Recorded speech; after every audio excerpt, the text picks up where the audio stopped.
فی کو اپنی دولت سمجھا جائے، اپنا خزانہ سمجھا جائے۔ مال غنیمت یہ فے کیا ہے اس کو سمجھیے۔ یہ فے قومی سرمایہ ملت کا مشترکہ ہے۔ مثال کے طور کے اوپر ادارے کے اندر جو فنڈ آتا ہے، جو امداد آتا ہے، یہ کسی ایک بندے کا نہیں ہے، یہ قومی سرمایہ ہے۔ اگر اس قومی سرمایہ کو صرف میں نے اپنا قبضہ کر لیا، اس کے بعد میرا انتقال ہوا تو دیول کس کو کہتے ہیں؟ میرے ہاتھوں سے کس کے ہاتھوں میں چلا گیا؟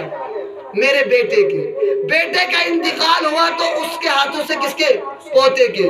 یعنی ایک پراپرٹی سمجھ لی، کس کو؟ قومی سرمایہ کو، جو ملت کا مشترکہ سرمایہ تھا۔ اسی طرح مسجد وغیرہ، یہ ساری چیزیں کہ جن کے اندر ساری قوم کی امداد جمع ہوتی ہے، وہ امداد ایک بندے کی، بلکہ وہ امداد اس لیے جمع ہوتی ہے کہ اس امداد کے ذریعے سے ہم رفاعی اور دینی کام کریں۔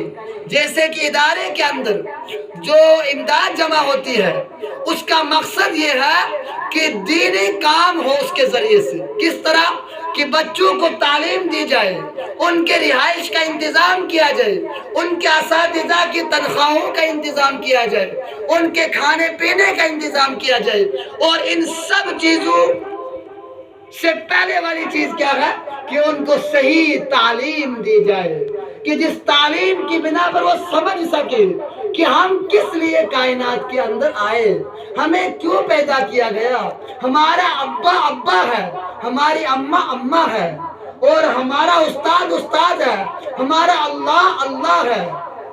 ہمیں مرنے کے بعد اپنے اللہ کو اس زندگی کا جواب دینا ہے۔ یہ اس تعلیم کا مقصد ہے۔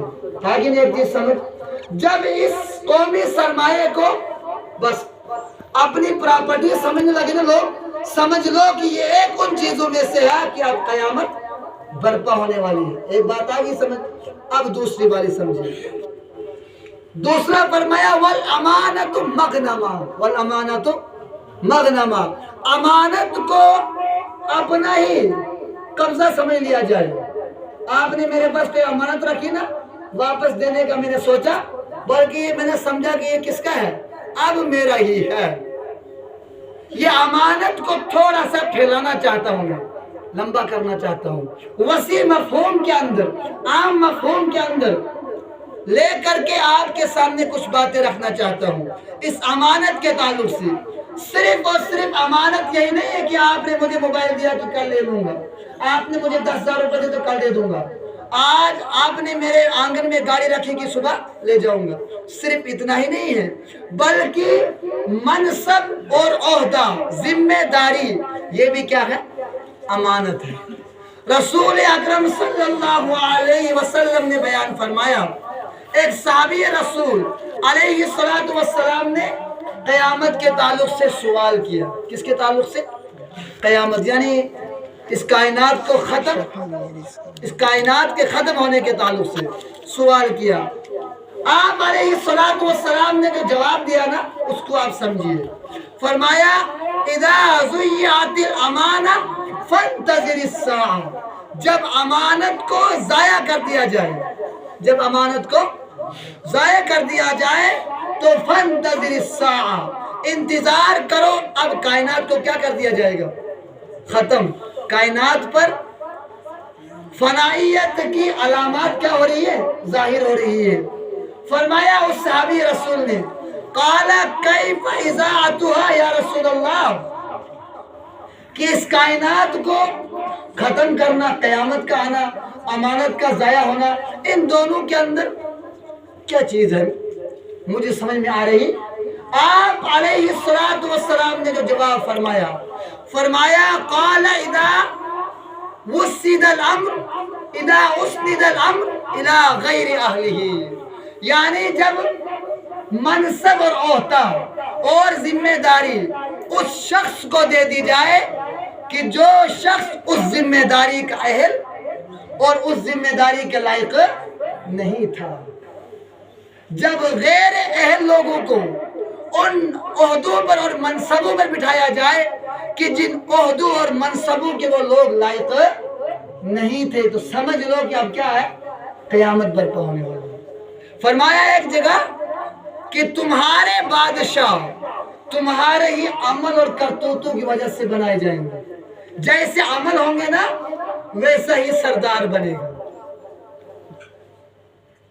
اور دیکھو امانت کو لمبا کرو، فرمایا اگر ہم 3 بندے آپس میں گفتگو کر رہے ہیں یا 2 بندے ٹیلی فون پر بات کر رہے ہیں، ان دونوں کے درمیان جو بات ہوئی، ہم جو 3 بندوں کے درمیان بات ہوئی، یہ 3 کے درمیان میری بات آپ کے پاس امانت، آپ کی میرے پاس، ان کی میرے پاس میری، یعنی یہ جو 4 بندوں کی محفل ہے، یہ محفل کیا ہے، امانت ہے۔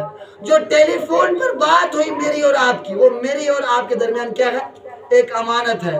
فرمایا آپ علیہ السلام نے انما المجالس بالامانہ، جو مجلسیں ہیں نا یہ کیا ہے، امانت ہے، ان کے اندر خیانت مت کرو۔ اور لمبا کرو اس کو، فرمایا آذان اور آذان دینے والے مؤذن کے تعلق سے، فرمایا الامام ضامن، امام کیا ہے، وہ ضامن ہے، ذمہ دار ہے مقتدیوں کی نماز کا، کہ اس سے غلطی ہوئی، وہ غلطی جو مقتدیوں کو پتہ چلی نہیں، اس غلطی سے نماز کیا ہو جاتی ہے، فاسد۔ کیا اس نے مقتدیوں سے بیان کیا؟ اور کوئی ایسی غلطی ہوئی کہ سجدہ سہو کرنا تھا، اس نے کیا یا نہیں کیا؟ امام ضامن ہے، ذمہ دار ہے، کس کا، مقتدیوں کی بھی نماز کا۔ اور مؤذن کے تعلق سے فرمایا والمؤذن مؤتمن، اور مؤذن امانت دار ہے۔ لوگوں کو سحری بند کرنی ہے، وہ صبح سویرے ہی پہلے ہی آذان دے دیتا ہے، ابھی لوگ اٹھے ہی نہیں، اس نے لوگوں کو کہہ دیا کہ سحری بند، ابھی کھائی نہیں، اور سحری کا وقت ہو چکا ہے، اس نے ابھی تک آذان دی، اس نے 10 منٹ یا 5 منٹ یا 3 منٹ بعد میں آذان دی، حالانکہ اس وقت روزہ کیا ہو چکا تھا، مکروہ، 3 منٹ پہلے سحری ختم کرنی تھی، اس نے آذان ہی دی 5 منٹ بعد میں۔ لہذا مقتدیوں کی اور اس علاقے والے لوگوں کی نماز کا اور ان کے روزے اور سحری کا امین ہے کون؟ یہ آذان دینے والا مؤذن۔ ایک چیز ہوئی ہے۔ اس کے بعد قرآن پاک نے امانت کے مفہوم کو، جو لفظ امانت فرمایا نا، اس کے اندر تو ہر چیز کو بیان فرما دیا۔ فرمایا انا عرضنا الامانۃ علی السماوات والارض والجبال فابین ان یحملنها واشفقن منها وحملها الانسان۔ اس دین اسلام کی، اللہ کی اطاعت کی ذمہ داری یہ آسمان و زمین کو سونپی گئی، فابین ان یحملنها واشفقن منها، اس کو لینے سے انہوں نے انکار کر دیا۔ وحمل الانسان، اس امانت کو کہ دنیا کے اندر صرف کس کی مان کر کے چلیں گے، اللہ کی، اور صرف زندگی گزارنے کا طریقہ کس سے لیں گے، اللہ سے اور اس کے رسول سے۔ جو کچھ زندگی گزارنے کا طریقہ اللہ نے ہمیں بتلایا، رسول اللہ صلی اللہ علیہ وسلم نے ہمیں بتلایا، اسی کے مطابق ہم کیا کریں گے، زندگی گزاریں گے۔ یہ امانت دی تھی کس نے، اللہ نے۔